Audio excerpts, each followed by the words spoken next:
Magandang umaga po sa ating lahat, mga kapatid. Magandang umaga po, Father. Araw ng Lunes sa ikalimang linggo ng Pasko ng Pagkabuhay, panibagong pagsisimula para sikapin natin ng ating Panginoon ay kilalanin, mahalin at sundan. At sisimulan din natin sa araw na ito ang nobenaryo para sa karangalan ng ating pangalawang patrona, Mahal na Birhen ng Fatima ng Marikina.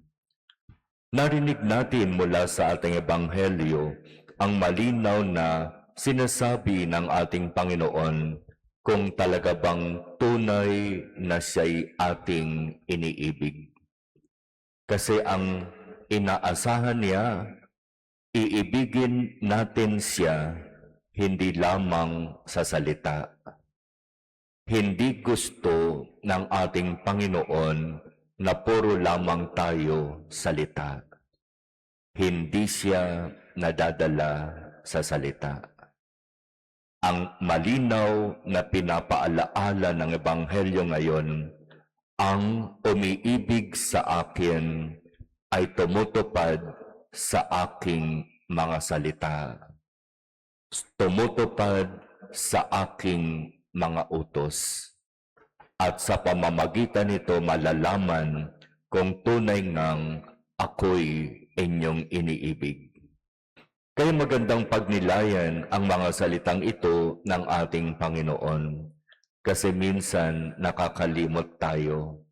Inaakala natin na iniibig natin ang ating Panginoong Hesus. Pero iba naman ang ating ginagawa.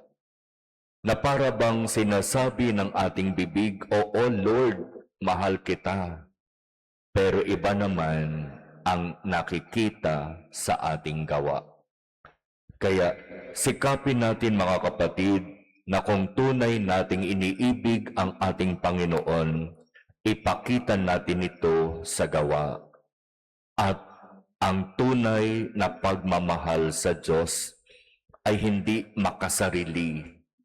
Ang tunay na pagmamahal sa Diyos ay nagsisikap na abutin ang kapwa, lalo na silang higit na nangangailangan, at sinisikap na sila'y mahalin. Kasi diba, alam nating lahat, napakadaling mahalin yung mga taong gusto nating mahalin. Pero kapag ang pag-uusapan ay ang mga tao na hindi natin gusto, yung mga taong ayaw natin, napakahirap magmahal.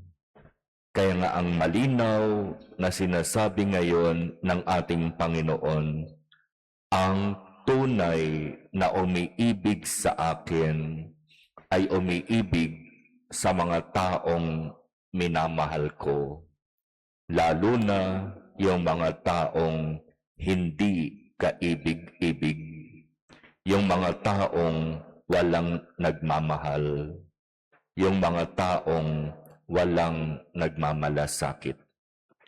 At dito, sa ganitong pamamaraan, masasabi natin na tunay nating iniibig ang ating Panginoon.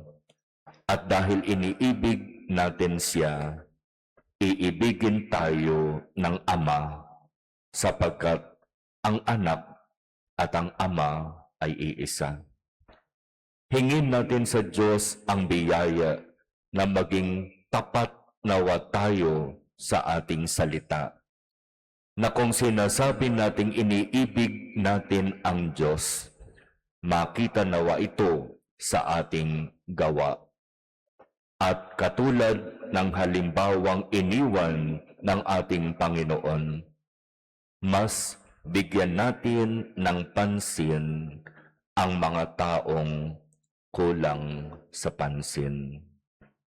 Ang mga taong halos hindi pinapansin ng lipunan. At sila, yung mga kapatid nating higit na nangangailangan. May sakit, matatanda, maliliit, mahihirap. Mga taong umaasa lamang sa Diyos.